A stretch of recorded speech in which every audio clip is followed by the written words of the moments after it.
Hello and welcome back to the second part of this tutorial. So while in the first part we inserted here this nice screen into this composition using some tracking and rotoscoping techniques, now we want to use some effects to make this screen appear and disappear in a nice way, and also do some color correction and some lens reflection. So let's start with making the screen appear. So let me zoom in here a bit. And the first thing we want to do there is add some ripple. So we take it and drag the ripple effect on this screen here. And the ripple effect works as follows. So you have some waves. It basically creates some waves that are appearing from some center point, from this center point here. Yeah. So let me just increase here the wave height such that you can see what is happening. And you have, of course, to increase this radius. Yeah? So if you start increasing here this radius, and let's set this radius to 100, for example, now you can move here the center point, and from the center point you can see here these ripples are created. Yeah? And by default these ripples are animating over time, and we don't want them to animate, so therefore we set the wave speed to 0. And what we instead do, now you can see the waves are completely static, is we animate the wave width and height manually. So we can say here the screen should have fully appeared. Yeah. So therefore we set a keyframe for wave width and height and set the width to something like 60, which means we have already quite large waves. Yeah. And the height should at this point be 0, meaning the wave is completely gone. And now we go here to the very beginning and say, okay, here the wave height is, say, something like 20. Yeah, so there's still some wave there.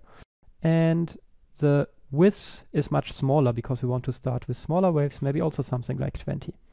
Yeah. And let me just set here the work area, B for beginning, N for end. And let's take a look at a quick RAM preview. And now you can see you have this wave-like behavior. Yeah, maybe we can move these keyframes here a bit, so make this even larger. Move it maybe here. Look like this. Look what this is looking like. Yeah. And let me deactivate the sound for a moment. Okay, so now you have this wave-like appearing of the screen, and we can complement this also with some C-ski scatterize. So we drag it also here on the composition, and the scatter has here this scatter parameter, which makes the screen look less sharp, or scatter in these different elements. And we just keyframe this. Say at the beginning we want to have something like, maybe 13, and at the very end, so maybe here we want it to be 0. But now we do not want it to go from something like 13 to 0 straight, but it should match somehow this ripple here and also have some wave-like behavior, meaning we want it, like, say, for example, here to be something like -5 or so, which means here in between it goes to 0, around 0, so around here, so and then we can say here, maybe we set a value of 3 or so, such that we get some wave-like behavior, where it is first, so here it is totally unsharp, now it gets sharper until around here, and now it gets unsharper again, and again sharper, unsharper, and sharper, but in smaller steps, step by step.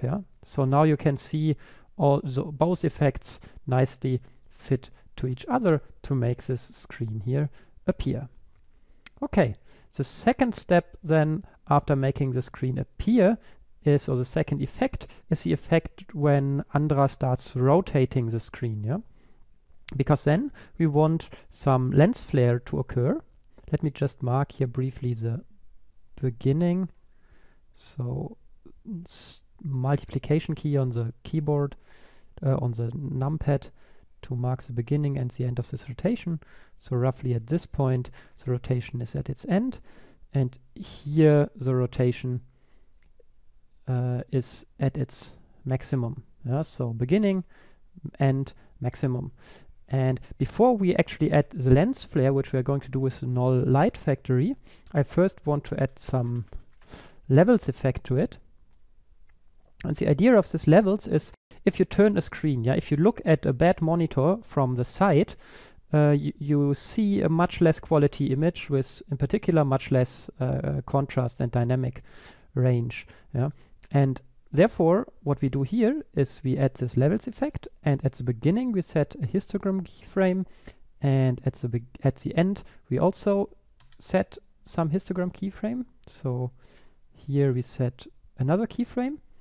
So here and here we have full quality, so to speak, and here in the middle, where the reflection should be strongest, we want to reduce here the output range, yeah, which means everything here gets grayish, less contrast here. You don't have any real black and any real white areas in your image anymore, but only this from darker gray to lighter gray.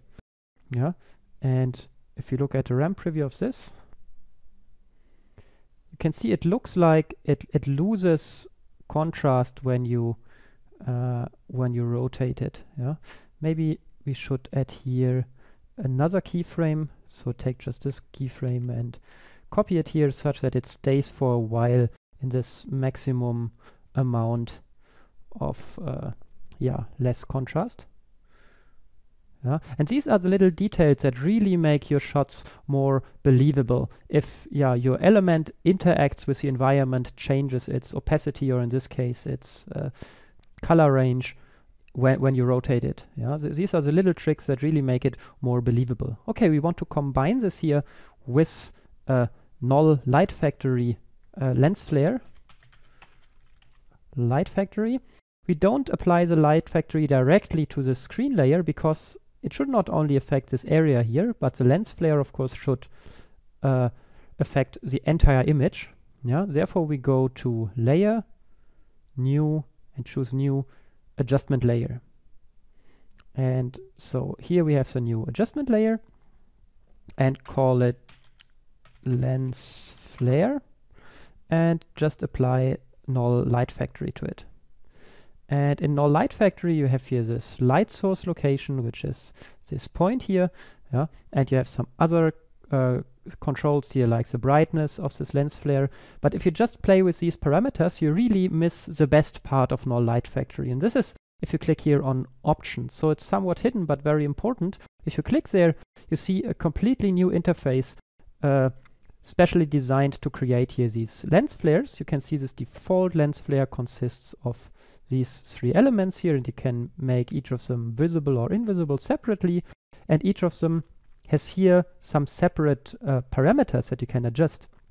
Now you can say, okay, for this ball I want to adjust the position, for example, and you can start adding additional elements. Can say, I want to have here an additional single polygon. Yeah, now you have here your single polygon, which you can again modify and really build very complex lens flares using this. If you have a nice lens flare that you like, you can even save it to a preset, and you can load these presets again. And Knoll Light Factory already comes with a lot of built-in presets. If you click here on Load, yeah, you have here a lot of already included presets, and the one I want to work with is the Cool lens, which is just here such a white, nice lens with many different elements. Just click on OK, and we have this flare in our composition. Maybe it's still a bit bright, so let's set this to 70. And now I want to adjust this point here, and I want this point to stick to the screen. Yeah, in other words, when the screen is moving, this point should move too. How do we achieve this? Of course, you could do this manually by keyframing, but this is very tedious, and a much nicer way is doing it with expressions. And since we don't want to write any code, we can use iExpressions. Yeah, I go to Window and start iExpressions here. So this is a tool by mamoworld.com again, which allows you to create expressions without writing any code at all, and it works based on a library. So you have here a library of many different elements, many different ready-to-use expressions that come all with their own interface, and a whole category of them is dedicated to linking, so like connecting properties to other properties. And the one we need is the average link 2D. It sounds maybe a little bit strange, what do we need to average here? But the idea is, so we want to take this corner and take the average of them. And the average means the point in the middle of the two, and this is the point right in the middle of the screen. Yeah?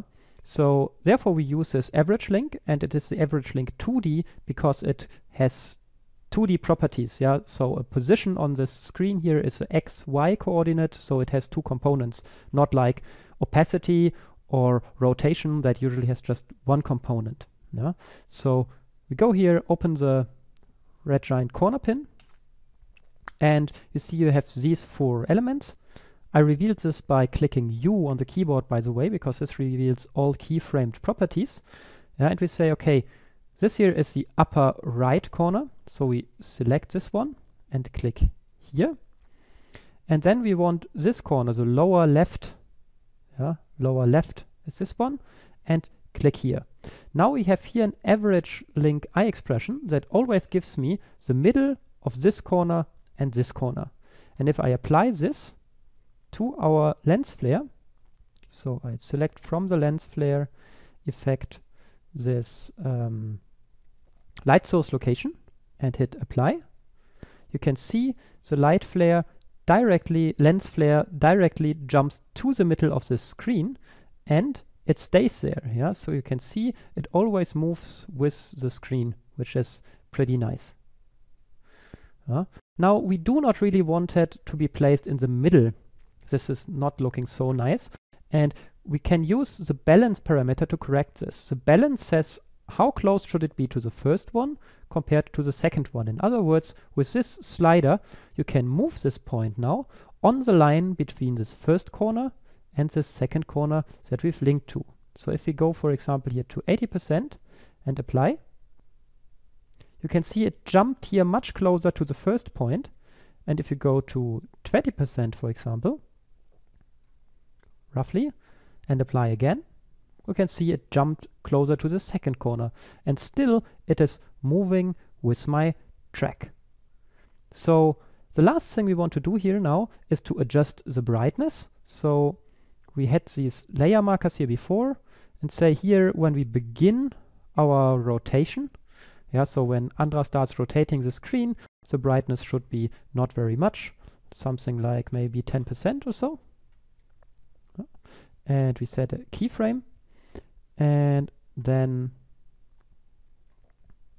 here at the very end we also want to have a keyframe with 10%, and then here in the middle, at that moment we want to have something more, like say 60%, which already looks quite intense. And then let's maybe repeat this 60% here again. Okay, and let's take a look at how this is looking like. And you can see how much this reflection and the screen levels color correction add to the reality or realism of this composite. So whenever you try to get your elements to look more real in your shot, try to add stuff that like connects the two parts. So this lens flare here is motivated by this screen, but it affects the color of this area around it and the screen itself. So it's very believable and helps to add more realism to your shot.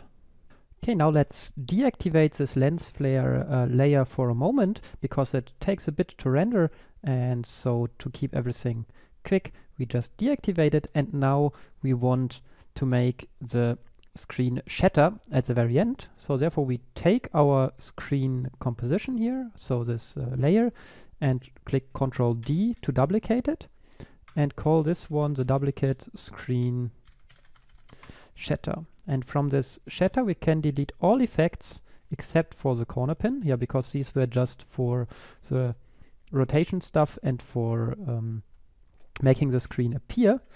And let me extend this layer here to the end, like this. And now you can see that the screen still moves a bit further, and it moves as far as our track goes. Yeah? If we go here step by step, you can see it moves here in strange directions. And this is because this corner pin, this red giant corner pin, if we look at the different corners, has here still keyframes. And so we delete all these keyframes that come after this point, select them and simply delete. And now we have a screen that nicely stays here in place, such that we are ready to make it shatter using, of course, the shatter effect. So we take this shatter and also drop it here onto this one. And the shatter is not really intuitive to use at the very beginning. If you look what is happening here, if I set this to rendered mode to see the final result, you can see that from 1 second to the next, first frame, second frame, everything except this tiny little bit here seems to be gone. Yeah? And if we look at here wireframe and forces mode, you can see what is happening. You have here a wall, and you have here a force that is this big circle in the middle that has already blown away all of the wall in just one single frame. Now this is because this frame is, or this force is so big. So let, as a first step, reduce the radius of this force to 0. Yeah? And if we set a keyframe here, and then we go 1 frame further, or let's say we go a few frames further, like here or so, and increase this radius to something like, say, 5. Yeah? And you can see over time this wall is like blown away. Yeah? And if we look at this now not in wireframe mode but in rendered mode, you can see that here the screen is split into these particles. Let's go back to the wireframe and forces mode for a moment. And the first thing we want to adjust is the shape of our elements. These should not be bricks, but of course glass. And these glass pieces are a bit too big for me, so I just increase the repetition to something like 40. So you have nice little small glass pieces. And if you look at these glass pieces in not wireframe but rendered mode, you can see that they look very thick. Yeah, so thick. And you can change this by changing the extrusion depth. I want to set this to 0, and now you have very thin looking glass pieces. Okay, let's take a quick RAM preview of this part here.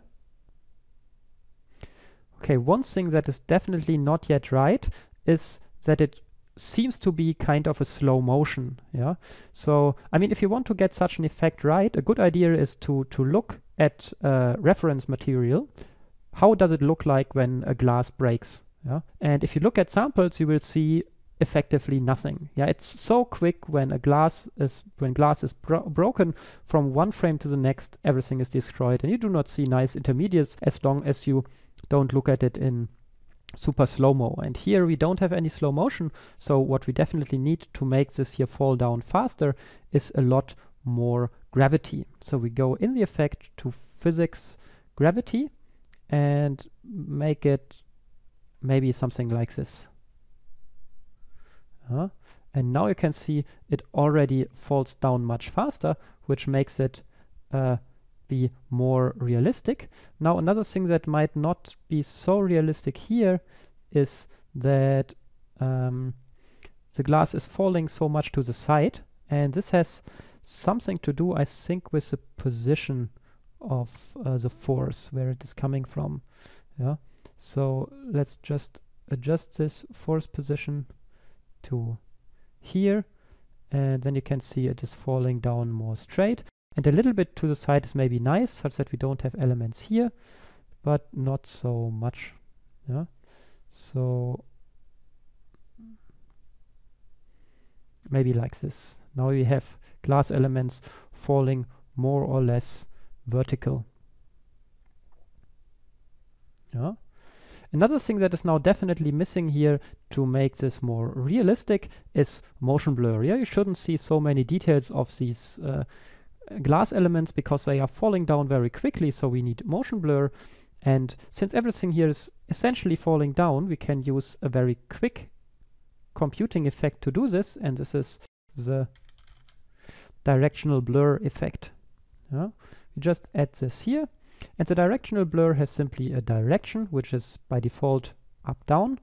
And if we pump up here the blur length, you can see the glass is nicely blurred in this direction.